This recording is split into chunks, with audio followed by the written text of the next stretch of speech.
Hello and welcome to my channel Aryan classes. Aryan ક્લાસીસમાં તમારું હાર્દિક સ્વાગત કરું છું. મારા વહાલા વિદ્યાર્થીઓ, આવી જાઓ ફટાફટ. ગુજરાતના તમામ વિદ્યાર્થીઓનું મારી ચેનલમાં હાર્દિક સ્વાગત છે.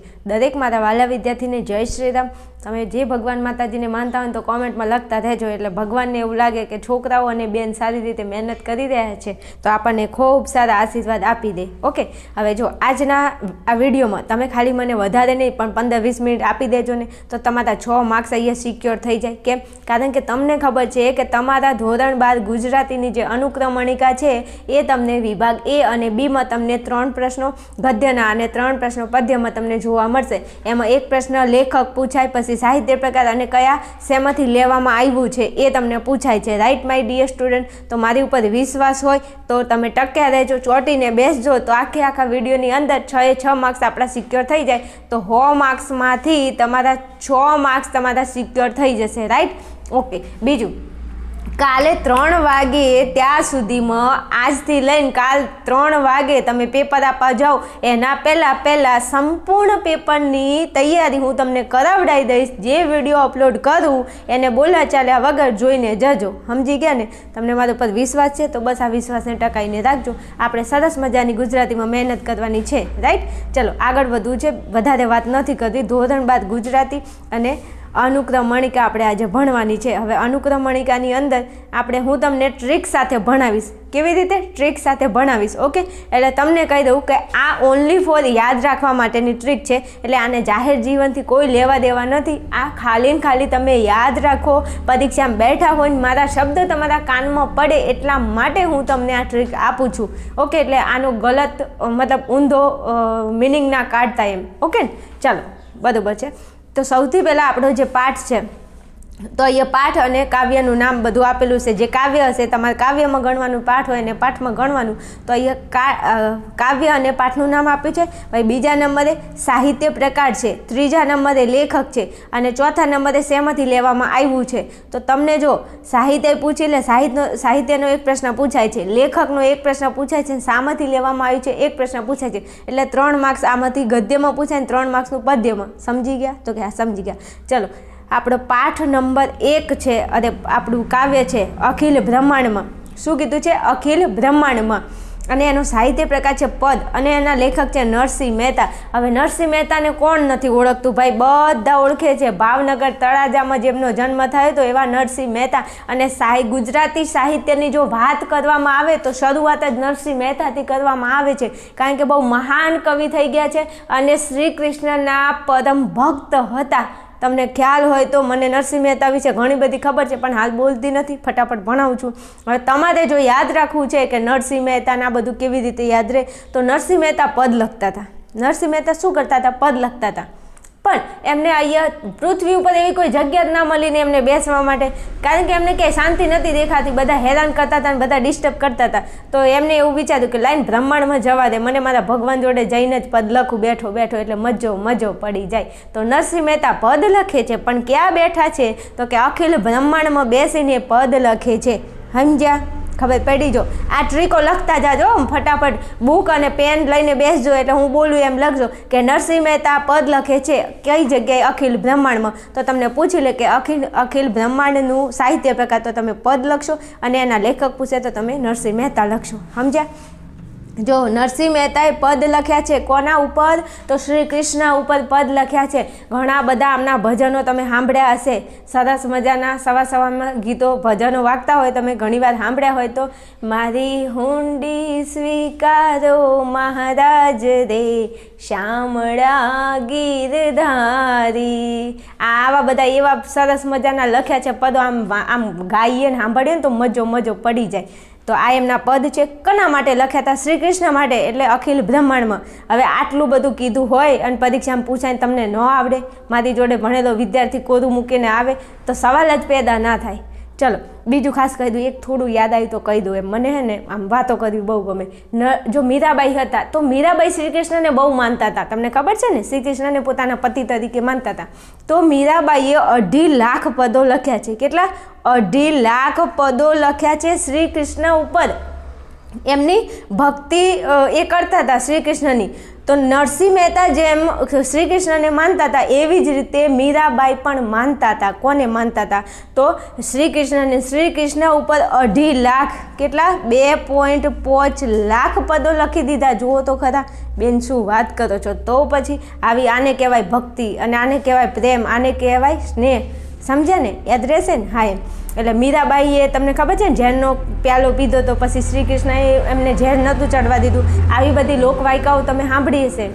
પાયોજી મેને રામ રતન ધન પાયો, આવું છે બધું, હે ને? ઓકે, તો તમે સમજી ગયા હશો. ચાલો આગળ જવું છે. બીજા નંબરે ખીજડીએ ટેકરે, નવલિકા અને ચુનીલાલ મડિયા. હવે જો, પાઠનું નામ છે ખીજડીએ ટેકરે, એનો સાહિત્ય પ્રકાર છે નવલિકા, અને લેખકનું નામ છે ચુનીલાલ મડિયા. તો ચુનીલાલ મડિયા એ નવલિકા ક્યાંક ગઈ હશે આગી પાછી, તો ચુનીલાલ મડિયા છે ને ટેન્શનમાં આવી ગયા કે આ ક્યાં વહી ગઈ, હજુ દેખાતી નથી. એટલે એ ખીજડીએ ટેકરે ઊભા ઊભા નવલિકાને પોકાર કરે છે, એ નવલિકા ક્યાં ગઈ, સાંભળો છો? હું ક્યાં નહોતાથી રાહ જોઉં છું, જલ્દી ચાલ ને. એટલે ચુનીલાલ મડિયા નવલિકાને ખીજડીએ ટેકરે શું કરે છે? તો સાદ કરે છે. નવલિકા, એ નવલિકા સાંભળે છે? ચાલને જલ્દી, મોડું થાય છે, ઘરે મહેમાન આવ્યા છે. યાદ રહી જશે ને? પરીક્ષામાં બેઠા હોય ને તો આવું આવી જાય ને તો બેનનો અવાજ તરત કાનમાં ગુંજવા માંડે. બેન એવું કહેતા હતા, ચુનીલાલ મડિયા નવલિકાને ખીજડીએ ટેકરે એવું કહે છે, નવલિકા સાંભળે છે, એટલે નવલિકા આવી જાય. યાદ રહી જશે? ઓકે. બીજું કહી દઉં ભાઈ ખાસ, હો, હું એ ઓવર એક્ટિંગ નથી કરતી, પણ આવું ના કરું ને તો તમને શેનું યાદ રહે? તમે એમ તો કહો આ બધું ગોખવાનો વિષય છે ને, આટલું બધું ગોખાય ન ગોખાય એના માટે ટ્રીક બનાવવી પડે. અને આ તો કંઈ નથી, તમે ગવર્મેન્ટ એક્ઝામની તૈયારી કરવા બેસો ને મારા વીરાઓ, એટલે તમને ખબર પડશે. અને એ દાડે પછી મારી યાદ આવશે કે મારા બેન કહેતા હતા. હાસી વાત છે. હા, અને ગવર્મેન્ટમાં બધું આવું જ ચાલે છે. ચાલો 3 નંબરે દમયંતી સ્વયંવર. શું છે? દમયંતી સ્વયંવર. હવે આ તો સ્ટોરી એટલી મસ્ત છે ને, દમયંતી અને નળ રાજાની. તમને ખ્યાલ હોય, તમે ભણ્યા હોય તો, જે ભણ્યું હશે એને ખબર હશે. હા, બધા ભણ્યા જ હશો. તો એનો સાહિત્ય પ્રકાર છે આખ્યાન ખંડ, અને એના લેખક છે પ્રેમાનંદ. આ પ્રેમાનંદનો જન્મ ક્યાં થયો હતો? વડોદરામાં થયો હતો. અને બહુ મહાન કવિ થઈ ગયા ગુજરાતી સાહિત્યમાં પ્રેમાનંદ. અને પ્રેમાનંદ જે હતા ને એમને શું લખ્યું હતું? આખ્યાન ખંડ લખ્યું હતું. અને એનો જે પાઠ હતો શું હતું? દમયંતી સ્વયંવર. હવે આમાં શું ટ્રીક છે બેન, જલ્દી કહી દો ને. તો પ્રેમાનંદ છે ને દમયંતીના સ્વયંવરમાં ગયા હતા, અને એમને એવું હતું કે લાઈને હવે અહીંયા આવી ગયો છે તો બેઠો બેઠો ખંડ લખી દઉં. તો એમને આખ્યાન, બીજું પ્રેમાનંદ છે ને આખ્યાન માટે જાણીતા હતા. તો તમે યાદ રાખશો આ પ્રેમ. શું યાદ રાખશો? આ પ્રેમ. આ પ્રેમ. કેમ આ પ્રેમ?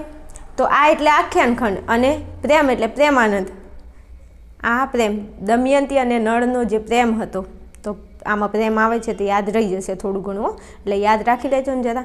ચલો, પછી આ પ્રેમાનંદ હતા ને એ મહાન, કીધું ને, મહાન કવિ શિરોમણી તરીકે ઓળખાય છે, એમનું ઉપનામ છે. અને આ 1000% મોસ્ટ ટાઈમ બી છે, પૂછી લે કે પ્રેમાનંદનું ઉપનામ જણાવો. શું? પ્રેમાનંદનું ઉપનામ. તો પ્રેમાનંદનું ઉપનામ શું થાય? કવિ શિરોમણી. એ મહાન આખ્યાનકાર હતા, એટલે અહીંયા આખ્યાન પાછળ ખંડ આપેલું છે.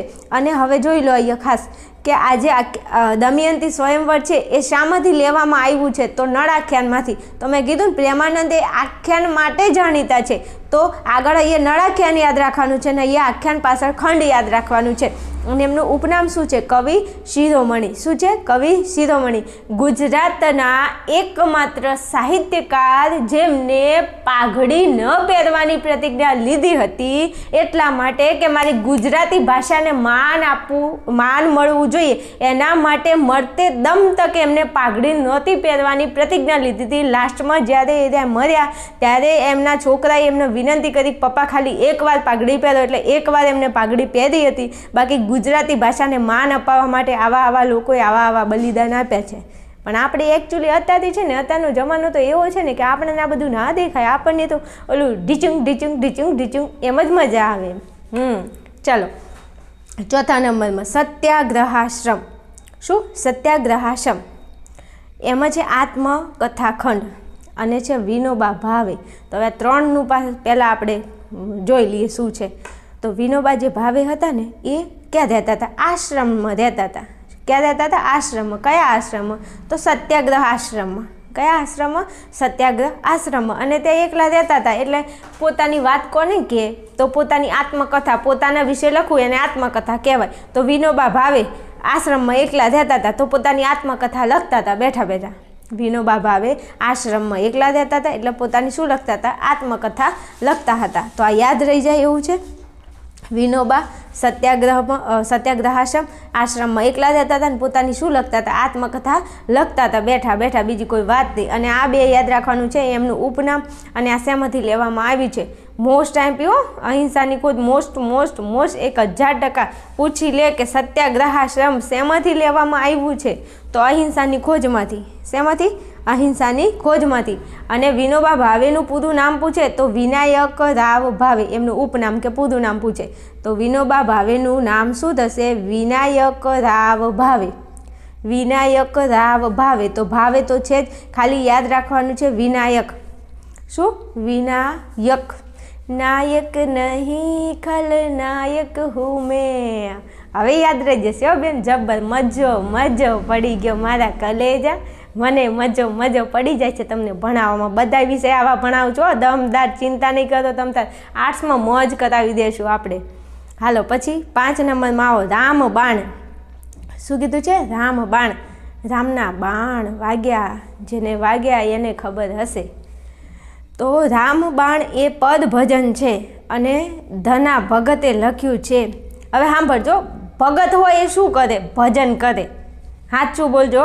ભગત હોય એ શું કરે? તો કે બેન એ તો ભજન જ કરે. પણ ભજન કરે પણ કોનું કરે? તો મારા રામનું ભજન કરે. હા, જોરદાર સેટિંગ થઈ ગયું. ધના ભગત શું કરે? ભજન કરે. પણ કોનું કરે? મારા રામનું ભજન કરે. તો યાદ રહી જાય, ધના ભગત હતા, એ શું કરતા હતા? ભજન. અને કોનું? રામનું. તો રામબાણ આવે તો એનો સાહિત્ય પ્રકાર પૂછે તો ભજન કાં તો પદ, અને એના લેખક પૂછે તો ધના ભગત. કોણ આવશે? ધના ભગત. હવે ધનાભાઈનું નામ કંઈક હતું. શું હતું? તો ધના કેશવ કાકડિયા. ધના ભગતને કાકડી બહુ ભાવતી હતી તો કાકડિયા યાદ રહી જાય. ધના ભગત, ધના કેશવ કાકડિયા.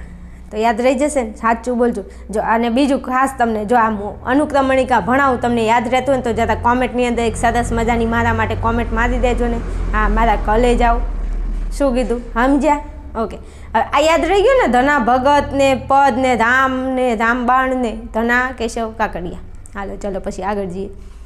6 નંબરે હા, ઉશીનું માંગનારાઓ. એનો સાહિત્ય પ્રકાર છે હાસ્ય નિબંધ. એના લેખક છે નટવરલાલ બુચ. એનું કોઈ ઉપનામ નથી અને આ શેમાંથી લેવામાં આવ્યું છે? તો રામ રોટી બીજીમાંથી લેવામાં આવ્યું છે. તો હવે બેન આનું કેમનું યાદ રાખવું કંઈક કહી દો ને તો મજા પડી જાય. વાંધો નહીં, સાંભળજો. આ નટવરલાલ બુચ હતા. એ શું કરતા હતા? બધા જોડે ઉશીનું માંગતા હતા. શું? બધાની બૂચ મારીને ઉશીનું માંગીને લઈને આવતા હતા અને પછી કે હાલને કાલ આપી દઈશ અને પછી બધા જોડેથી લઈને શું કરવાનું? Phone switch off. આપને ડાયલ કિયા નંબર અભી સ્વિચ ઓફ હે. એટલે શું કરતા? બધાની બૂચ મારીને ઉશીનું માંગીને લાવતા હતા. તો બધા ગામમાં, આખા ગામમાં ખબર પડી ગઈ એટલે એમના ઉપર બધા હસવા માંડ્યા. શું? હસવા માંડ્યા. તો બૂચ મારીને શું કરતા હતા? ઉશીનું માંગીને લાવતા હતા એટલે બધા ગામમાં હસવા માંડ્યા. એટલે જો નટવરલાલ બૂચ ઉશીનું માંગતા હતા એટલે એના ઉપર બધા હસતા હતા. તો હાસ્ય નિબંધ, બૂચ મારીને ઉશીનું માંગીને લાવતા હતા. તો 3 આવી ગયું કમ્પ્લીટ. ખબર પડી કેવી રીતે? નટવરલાલ બુચ ઉશીનું માંગતા હતા બૂચ મારીને એટલે બધા ગામમાં ખબર પડી એટલે હસતા હતા. હાસ્ય નિબંધ. અને હવે શેમાંથી લેવામાં આવ્યું છે? તો રામ રોટી બીજી. તો નટવરલાલે શું કરી? બીજી રોટી એ માંગી લીધી. એવું યાદ રાખી લેજો કે નટવરલાલ બુચે ઉશીનું માંગી લીધું. શું માંગી લીધું? કે બીજી રોટી ઉશીની માંગી લીધી. બીજી રોટી ઉશીની માંગી લીધી. તો 4 યાદ રહી જાય એવું છે. અને પૂછાય પાછું પૂછાય ભાઈ 6 માર્ક્સ છે આને મૂકવાનું નથી બિલકુલ. જેટલું યાદ રહે એટલું યાદ રાખી જ લેવાનું છે. હા, આ ગુજરાતીમાં માર્ક કેમ કપાય? તો તમે આવી રીતે તૈયારી ન કરો તો શું થાય? માર્ક જ કપાય ને. બીજું ખાસ જો આ અનુક્રમણિકા ભણાવું છું, કદાચ કોઈ જગ્યાએ ભૂલ ચૂક હોય તો ભૂલ ચૂક લેતી દેતી. કેમ? હું એકલી બધા વિષય ભણાવું છું. હરખમાં ઉતાવળમાં જો ભૂલથી ખોટું બોલાઈ જાય કદાચ છે તો તમે થોડું મને ગાઈડ કરી દેજો કોમેન્ટમાં. તમે બિંદાસથી કોમેન્ટ કરી શકો છો પ્રેમથી એમ. કોઈ ટેન્શન નહીં, હું મારી ભૂલને સ્વીકાર કરું જ છું. એમ આપણે એવું નથી કે આઈ એમ સમથિંગ, એવું નથી. અને માણસ માત્ર ભૂલને પાત્ર. હા, ચાલો પછી 7 નંબરમાં શ્યામ રંગ સમીપે ન જવું. તો એના અહીંયા એનો સાહિત્ય પ્રકાર છે ગરવી અને એના લેખક છે દયારામ. તો હવે યાદ કેવી રીતે રાખવું? તો આ દયારામ છે ને એને ગરબીને પ્રપોઝ કર્યું હશે. હવે જો આ સાંભળી લેજો, ટ્રીક આપું છું પાછા, એટલે હા પાછા સમજી લેજો. આને જાહેર જીવનથી કોઈ લેવા દેવા નથી. કે અમુક પાછા છે ને હા છે એમ ઘણાય. તમારી વાત નથી કરતી હો, મારા વિદ્યાર્થીઓને તો બિલકુલ વાત નથી કરતી. એ તો મને બહુ સપોર્ટ કરે છે એટલે એમને થેન્ક યુ કહું છું. તો આ દયારામ છે ને એને ગરબીને પ્રપોઝ કર્યું કે ગરબી વિલ યુ મેરી મી. એટલે ગરબી એમ કે છે હેડો વિચારું છું. પછી ગરબી કે જોતો ખરા, કલર જાય તો પૈસા પાછા, આની જોડે કોણ લગ્ન કરે? તો પછી દયારામને એવું કહી દીધું કે તારું કલર જો ને પહેલાં તું પછી મને પ્રપોઝ કરવા આવજે. તો એમનો દયારામ કેવા હતા? શ્યામ હતા. આમ હકીકતમાં નહોતા હો, આ તો કહું છું ખાલી. તો દયારામ છે ને એમાં દયારામ કેવા હતા? શ્યામ હતા. એમનો રંગ કેવો હતો? શ્યામ. શ્યામ એટલે થોડો સોમ પડતો, કાળો હતો એમ. તો ગરબીને પ્રપોઝ કર્યું, ગરબીએ ના પાડી. ના ભાઈ, શ્યામ રંગ એટલે કાળું હોય ને એની નજીકે હું તો ના જાઉં, તું ભાઈ પ્રપોઝ કરવાની ક્યાં વાત કરે છે? તો ત્રણે યાદ રહીજો, ગરબી, દયારામ, શ્યામ રંગ સમીપે ન જાઉં.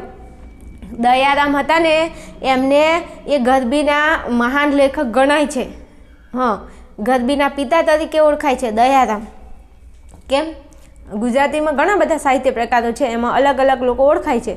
તમે સમજી ગયા? દયારામે ગરબીને પ્રપોઝ કર્યો. ગરબી એવું કીધું હું શ્યામ રંગ એટલે બ્લેક હોય એની જોડે ના જાઉં, તો શ્યામ રંગ સમીપે ન જાઉં. આખું છે આ તો ખાલી શ્યામ રંગ સમીપે એટલું જ આપેલું છે, બાકી આખું નામ એવું થાય છે શ્યામ રંગ સમીપે ન જાઉં. ચલો 8 નંબરમાં આવો ફટાફટ. અમરનાથની યાત્રાએ પ્રવાસ નિબંધ અને વિનોદીની નીલકંઠ. અલ્યા ભાઈ આ તો 1000% યાદ રહી જાય. કેમ? કારણ કે જો સાંભળજો હો, અમરનાથ એટલે આપણા ભગવાન ભોલેનાથ. હર હર મહાદેવ. તો અમરનાથની યાત્રા એટલે ભગવાન ભોલેનાથ, રાઈટ? તો કે રાઈટ. હવે ભગવાન ભોલેનાથને નીલકંઠ કહેવાય છે. કેમ નીલકંઠ કહેવાય છે?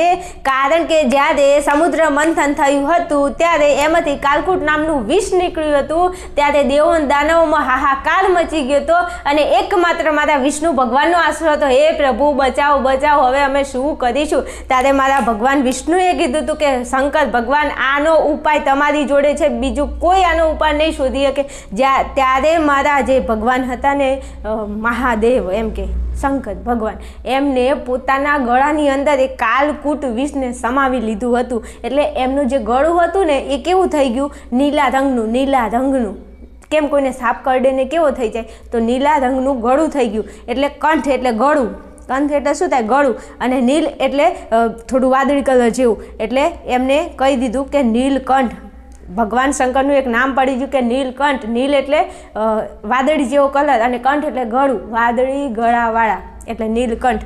તો નીલકંઠ એટલે એમનું નામ છે. અને એક તો અમરનાથ જે જગ્યા છે એમાંય અમરનાથ એ કોના માટે ઓળખાય? ભગવાન નીલકંઠ એટલે શંકર ભગવાન માટે. અને બીજું અમરનાથની યાત્રા કરવા જતા હોય તો એને પ્રવાસ કહેવાય કે ન કહેવાય?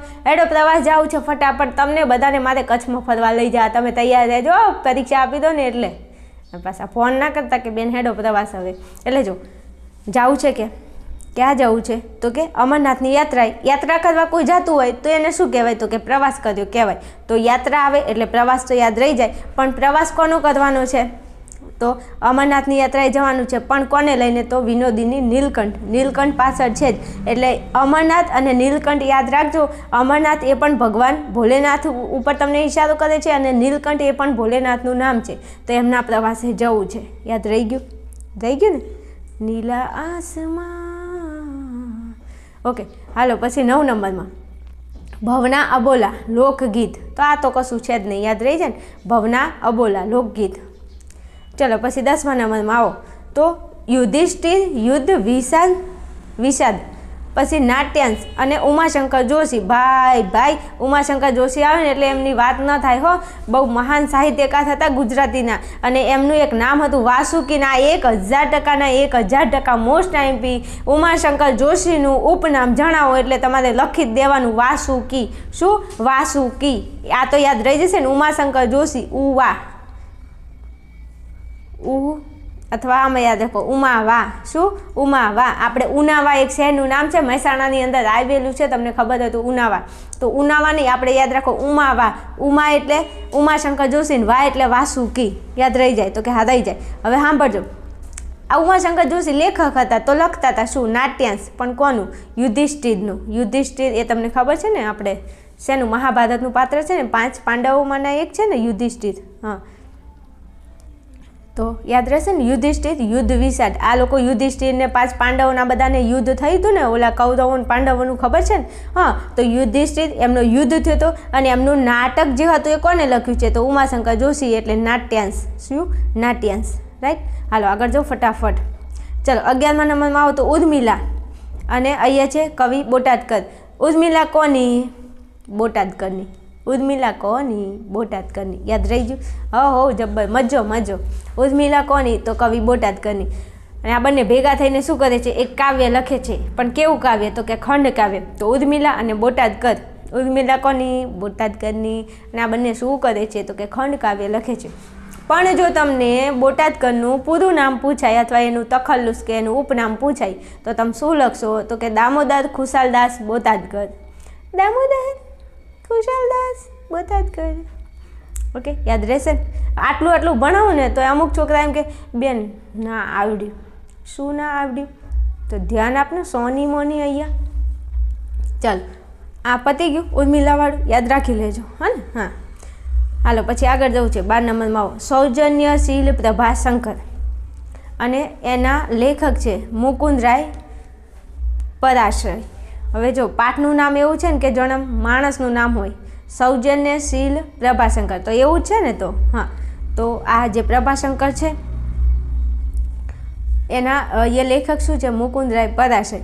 હવે આ મુકુંદરાય પરાશર હતા ને, એ સૌજન્ય પ્રભાશંકર જે હતા એ એમના ઉપર એમનું ચરિત્ર જોઈ અને એમનું ચરિત્રનો નિબંધ લખવા બેસી ગયા. કોણ? મુકુંદરાય પરાશર. શું કરવા બેઠા? નિબંધ લખવા બેઠા. પણ નિબંધ કોના ઉપર? તો કે સૌજન્યશીલ પ્રભાશંકર ઉપર. શું લખવા બેઠા? તો ચરિત્ર નિબંધ. આ કેવા હતા ને એનો નિબંધ લખવા એ બેસી ગયા હતા. હવે જો એનું તખલ્લુસ કશું કોઈ નથી, પણ એ શેમાંથી લેવામાં આવ્યું છે? તો વ્યક્તિ દર્શનમાંથી લેવામાં આવ્યું છે. હવે મુકુંદરાય પરાશર એ ચરિત્ર લખવા બેઠા હતા. કોનું? પ્રભાશંકરનું. તો ચરિત્ર એ કોનું હોય? વ્યક્તિનું હોય. તો યાદ રહી જાય કે વ્યક્તિ દર્શન શેમાંથી લેવામાં આવ્યું છે? વ્યક્તિ દર્શનમાંથી લેવામાં આવ્યું છે. ચાલો પછી અહીંયા છે મહાત્માના માણસ, નવલિકા અને ધીરુબેન પટેલ. અહીંયા કંઈ છે નહીં, અને એ શેમાંથી લેવામાં આવ્યું છે? તો ઇન્કલાબ જિંદાબાદમાંથી. શું? ઇન્કલાબ જિંદાબાદમાંથી લેવામાં આવ્યું છે. હવે આ યાદ કેવી રીતે રાખવું? તો નવલિકા એક છોકરી જેવું નામ લાગે તમને, અને ધીરુબેન પટેલ એ એક છોકરી જ છે. તો આ બંને છોકરીઓ ભેગી થાય એટલે શું થાય તમને ખબર છે?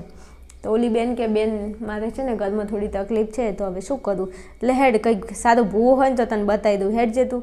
તો આ મહાત્માના માણસ કોઈ સાધુ સંત હતા. તો કે ચાલો આપણે મહાત્માના માણસ જોડે જઈએ, કારણ કે એ બહુ મોટા સાધુ છે, આપણી કંઈક ભવિષ્યવાણીને આપણે કંઈક કહી દે. તો નવલિકા અને ધીરુબેન પટેલ ક્યાં ગયા હતા? મહાત્માના માણસ જોડે. કેમ? ભવિષ્યવાણી એમનો હાથ જોડાવા. આપણે આવું કરતા હોઈએ. તો આટલું યાદ રાખજો. ધીરુબેન પટેલ, નવલિકા અને મહાત્માના માણસ જોડે ગયા હતા. કેમ?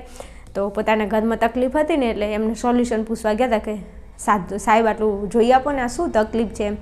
અને અહીંયા આવશે ઇન્કલાબ જિંદાબાદ.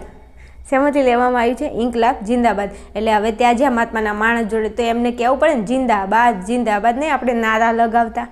તો મહાત્માના માણસ જિંદાબાદ. તો ઇન્કલાબ જિંદાબાદ. ઇન્કલાલ છે. ચલો પછી 14 નંબરમાં આવ્યા તો છેલ્લું દર્શન. આસ્વાદ લેખન. શું છે એનો પ્રકાર? આસ્વાદ લેખન. અને એના જે લેખક છે એમનું નામ છે જયંત કોઠારી. શું છે? જયંત કોઠારી. હવે આને કેવી રીતે યાદ રાખશું? બોલો હડો, તમે મને કહી દો, હું બધું કેટલું કહું પછી. તો આ કોઠારી છે એ શું કરે છે? છેલ્લું દર્શન. કોઠારી એમ કહે છે પ્લીઝ મને હવે છેલ્લી વાર દર્શન કરી દેવા દો ને. કોના? તો આસ્વાદ લેખના. એમને જે લખ્યું હતું આસ્વાદ લેખ, મને છેલ્લી વાર એના દર્શન કરી લેવા દો. તો જયંત કોઠારી, છેલ્લું દર્શન.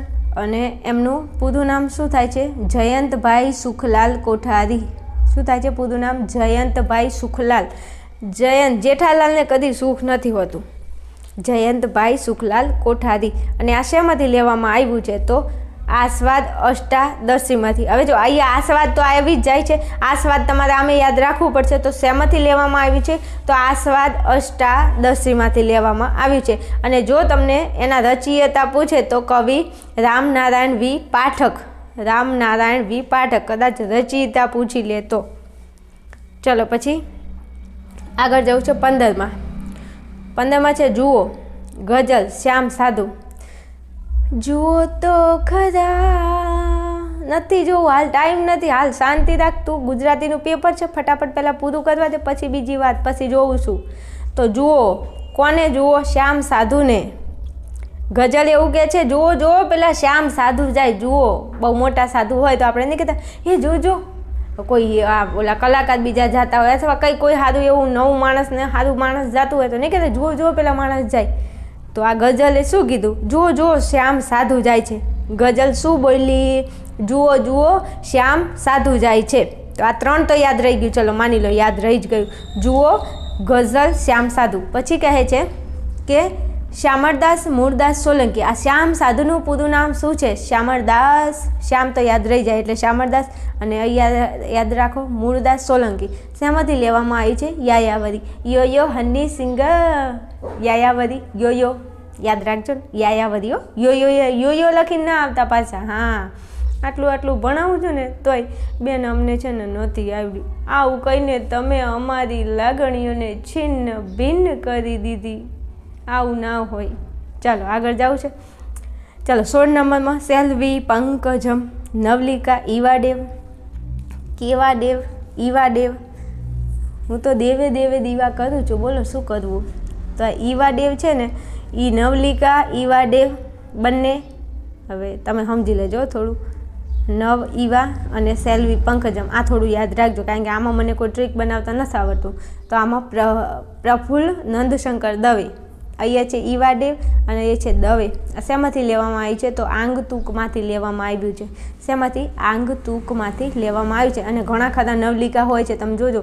એટલે નવલિકાઓ બધી ભેગી ના થઈ જાય એનું થોડું તમે ધ્યાન રાખજો. ઓકે, હાલો આગળ જવું છે 17માં. તો કીધું છે કે પથ્થર થર થર ધ્રુજે. ઓહો. અને એનો સાહિત્ય પ્રકાર ગીત છે. અને નિરંજન ભગત. નિરંજન ભગત હતા પણ એવા ગીત ગાતા કે પથ્થરને ધ્રુજી જવું પડતું. શું? નિરંજન ભગત એ એવા ભગત હતા ને એવા ગીત ગાતા હતા કે આ પથ્થરને થર ધ્રુજવું પડતું. તો યાદ રહી જાય ને, સવારમાં વહેલા નિરંજન ભગત ગીતો ગાય એટલે પથ્થરો ધ્રુજવા માંડે. તો પથ્થર થર ધ્રુજે નિરંજન ભગત. અને નિરંજન ભગત ગીત ગાતા હતા. તો શેમાંથી લેવામાં આવ્યું છે? તો સંદોલય બૃહતમાંથી લેવામાં આવી છે. નિરંજન ભગત આ જે છે ને એ પથ્થર થર ધ્રુજે શેમાંથી લીધું છે? તો સંદોલય બૃહતમાંથી લીધું છે. ચલો પછી ફટાફટ આગળ જવું છે. 18માં આંસુભીનો ઉજાસ. તો આંસુભીનો ઉજાસ છે એ નવલકથા ખંડ છે. દિલીપ રાણપુરા. અને શેમાંથી લીધું છે? આંસુભીનો ઉજાસ. તો આ તો બે સેમ ટુ સેમ છે. આનું ટોટલ મારો એટલે બંનેનું ટોટલ સેમ થવું જોઈએ. હવે ખબર પડી? આનું ટોટલ અને આનું ટોટલ મારો એટલે બંને સેમ થવું જોઈએ. આટલી નાની વાત તારા દિમાગમાં ઘૂસતી કેમ નથી? પછી એમ કે બેન આવડતું નથી. આવડ્યું? હા, કોમેન્ટ કરવી હોય ને તો અહીંયા કરી નાખજો, કંઈ વાંધો નહીં. તો આંસુભીનો ઉજાસ ને આંસુભીનો ઉજાસ બે એક જ છે. બસ હવે યાદ શું રાખવાનું છે? ખાલી માત્ર ને માત્ર. તો આ દિલીપ રાણપુરા હતા. એ શું કરતા હતા? કથા લખતા હતા. કથા કોની કથા? કે મારી ફ્રેન્ડ હતી ને એ કેવું રડતી હતી અને આંસુ કેવા નીકળતા હતા. આંસુભીનો ઉજાસ એટલે દિલીપ રાણપુરા હતા એ બેઠા કથા લખતા હતા. અને એમને યાદ આવી ગયું કે મારી જે ફ્રેન્ડ છે ને એ કેવું રડતી હતી આંસુ એથી. તો આંસુભીનો ઉજાસ. દિલીપ રાણપુરા કથા લખતા એમને આંસુ આવી ગયા. શું? દિલીપ રાણપુરા કથા લખતા હતા અને એમને આંસુ આવી ગયા, કારણ કે પોતાની કથા કે બીજાની કથા તમે સાંભળો ને તો તમને રડવાનું આવી જાય, કદાચ એમાં ઇમોશન હોય તો. એટલે આવું છે. ચલો પછી 19મા નંબરમાં આવો. ઈશ્વર સર્વવ્યાપી. શું કીધું છે? ઈશ્વર સર્વવ્યાપી. ભગવાન આ દુનિયાની અંદર સર્વ એટલે બધી જગ્યાએ છે. તો તને કઈ વાતની ચિંતા છે? કોઈ વાતની ચિંતા નથી તો તું આનંદ કર. તો થઈ ગયો ને. ઈશ્વર સર્વવ્યાપી ચિંતનાત્મક નિબંધ. અને આનંદ શંકર ધ્રુવ. તો જો ઈશ્વર અહીંયા છે તો કે હા છે, ઈશ્વર બધી જગ્યાએ છે તો આપણે કોઈ ચિંતા નથી, તો ચિંતનાત્મક નિબંધ. તો ઈશ્વર બધી જગ્યાએ છે તો ઈશ્વર છે તો આપણને કોઈ ચિંતા નથી, તો આપણે આનંદ કરો. તો બસ થઈ ગયું, આનંદ શંકર ધ્રુવ. પતી ગયું. હા પતી ગયું. બસ આનું નામ યાદ રાખો તમે, એનું ફૂલ ફોર્મ શું થાય? આનંદ શંકર ધ્રુવનું ખાલી બાપુભાઈ. તો આનંદ શંકરના પપ્પા બાપુનું નામ શું હતું? બાપુભાઈ. ગુજરાતીમાં એવું કહીએ ને કે તારા બાપનું નામ શું છે, તો એ અહીંયા બાપુ યાદ રાખી લો, આનંદ શંકર બાપુભાઈ ધ્રુવ. સમજ્યા? ઈશ્વર સર્વ જગ્યાએ છે એટલે આપણને ચિંતા નથી, એટલે આપણે આનંદ કરો. અને એમનું નામ આનંદ શંકર બાપુભાઈ ધ્રુવ. અને આ લેવામાં આવ્યું હતું હિન્દુ ધર્મની બાળપોથી 1000% મોસ્ટ IMP. પછી કહેતા નહીં કે કીધું નહોતું. ઓકે, તો હિન્દુ ધર્મની બાળપોથી. ઈશ્વર સર્વવ્યાપી. હિન્દુ ધર્મમાં કીધું છે, શું કીધું છે? જો આ એ ટ્રીક આપી દો. લો, હિન્દુ ધર્મમાં કીધું છે, શું કીધું છે? હિન્દુ ધર્મમાં એવું કીધું છે કે ઈશ્વર બધી જગ્યાએ છે, ઈશ્વર સર્વવ્યાપી. લે તું તાર મોજ કર, આપણે તું તાર સમજે. આવડ્યું કે ન આવડ્યું? સાચું બોલો. ઈશ્વર સર્વવ્યાપી, ઈશ્વર બધી જગ્યાએ છે, આવું ક્યાં કીધું છે? હિન્દુ ધર્મમાં કીધું છે. તો હિન્દુ ધર્મની બાળપોથી યાદ રહી જાય. હા, હવે ઈશ્વર બધે હોય તો ચિંતા ના હોય, ચિંતા ના હોય તો આનંદ કરો, એટલે બધું યાદ રહી ગયું. ચલો આગળ જાવ તો ફટાફટ પતવા આવ્યું છે હવે. ચલો 20મા નંબરમાં બા એકલા જીવે છે. કેમ? એટલા માટે મુકેશ જોશી ગીત ગાય છે કે મારી બા એકલી જીવે છે. તો તમે જાઓ ને ત્યાં. શું? મુકેશ જોશી ગીત ગાય છે. કેમ? એમના બા એકલા જીવે છે, તો એમના બા એકલા જીવે છે એના માટે ગીત લખી દીધું કે મારા બા એકલા જીવે છે. પતી ગયું. મુકેશ જોશીના બા એકલા જીવે છે એના માટે એમને ગીત બનાવી દીધું. ચલો પછી 21માં અનુરુદ્ધનો ગૃહ ત્યાગ. શું કીધું છે? અનુરુદ્ધનો ગૃહ ત્યાગ. તો અહીંયા એ છે બોધકથા. શું છે? બોધકથા. અને એના જે લેખક છે ડૉક્ટર હરિવલ્લભ ભાયાણી છે. કેવું નામ છે? જો તો આ અનુરુદ્ધે શું કર્યું? ઘરનો ત્યાગ કરી લીધો. એટલે આ ભાયાણી જે ડૉક્ટર હતા પછી એ બીમાર પડી ગયો એટલે ડૉક્ટર જોડે લઈ જવા પડ્યા અનુરુદ્ધને. ઘરનો ત્યાગ કરી લીધો અને સાધુ બની ગયા હશે, પછી બીમાર પડે એટલે ડૉક્ટર જોડે લઈ જવા પડે, એટલે ડૉક્ટર હરિવલ્લભ ભાયાણી. અને એનો સાહિત્ય પ્રકાર થાય છે બોધકથા. તો એમને ઘરનો ત્યાગ કરી લીધો એટલે બધાને બોધ આપ્યો કે ઘરનો ત્યાગ કરી દેવાય, તો બધાને બોધ મળ્યો. એના માટે આમને કથા લખી દીધી. એવું થોડું યાદ રાખી લેજો. શેમાંથી લેવામાં આવી છે? કમળના તંતુમાંથી. શેમાંથી? કમળના તંતુમાંથી. ચલો પછી 22માં ભાણી, ઉર્મી કાવ્ય, ઇન્દુલાલ ગાંધી અને ગોડસી. આટલું યાદ રાખો. પહેલાં ઇન્દુલાલ ગાંધીની એક ભાણી હતી. શું? ઇન્દુલાલ ગાંધીની એક ભાણી હતી, તેનું નામ હતું ઉર્મી. અને આ ઉર્મી હતી ને એ ઇન્દુલાલ માટે ગોડસી લઈને આવી હતી કે લો દાદા જમી લો, ગોડસી ખાઈ લો. યાદ રહી જાય. ઇન્દુલાલ ગાંધીની એક ભાણી હતી ને ભાણીનું નામ હતું ઉર્મી. ઉર્મી ઇન્દુલાલ માટે ગોડસી લઈને આવી હતી કે લો દાદા આટલું ખાઈ લો. એમ આવડે? આવડે. ઇન્દુલાલ એમની ભાણી હતી, ભાણીનું નામ હતું ઉર્મી. અને ઉર્મી શું લઈને આવી હતી? તો ગોડસી લઈને આવી હતી. ઓકે ને? હા, આ ખબર પડતી હોય ને તો જરા કોમેન્ટમાં જણાવજો, ઢગલો કરજો કોમેન્ટોનો. હું કેટલી મહેનત કરું છું જુઓ તમને સમજાવવા માટે. મારા વિદ્યાર્થીના 6 માર્ક્સમાંથી કે માર્ક્સ ન જવો જોઈએ. હા, હાલો પછી 23માં સમતા અને બંધુતાના પથદર્શક. શું કીધું છે? સમતા અને બંધુતાના પથદર્શક. તો એમાં છે ચરિત્ર નિબંધ અને કિશોર મકવાણા. તો આમાં કોઈ ટ્રીક જેવું નથી, પણ થોડું તમે તૈયાર તો કરજો. શું કીધું છે? સમતા અને બંધુતાના પથદર્શક. તો પથદર્શક હતા એ શું કરતા હતા? ચરિત્ર નિબંધ લખતા હતા કિશોર મકવાણા ઉપર. તો થોડું ટ્રીક નથી પણ તમે યાદ રાખી લેજો પ્લીઝ. ચાલો પછી 24માં આવો તો શરત. શરત, નવલિકા અને એન્ટવ ચેખોવ. તો નવલિકા અને એન્ટવ ચેખોવે શું કર્યું? એક શરત રાખી, હું તને કહું આટલું કરીને બતાય તો તું મને 500 રૂપિયા. પેલો કે કંઈ વાંધો નહીં, ચાલ હાલ લે. એટલે એન્ટવ ચેખો અને નવલિકા એક શરત પાડી હતી. આવું યાદ રાખજો. રાઈટ? ઓકે. અનુવાદ કોને કર્યો હતો? તો રમેશ ઓઝાઈ. કોને કર્યો હતો? રમેશ ઓઝાઈ. સમજ્યા મારા વાલાવ, મારા કલેજાઓ? એક સારી એવી કોમેન્ટ કરી દેજો ને પ્લીઝ મારી માટે. ચલો વિડીયોને એટલે રાખું છું. ધમાકેદાર સરસ મજાની તૈયારી કરવાની છે. ચિંતા નહીં કરતા, જેટલું કામ આપું છું એટલું કરે રાખજો ફટાફટ. હો, ચલો મળીશું નેક્સ્ટ વિડીયોમાં. ત્યાં સુધી જોતા રહેશો આર્યન ક્લાસીસ.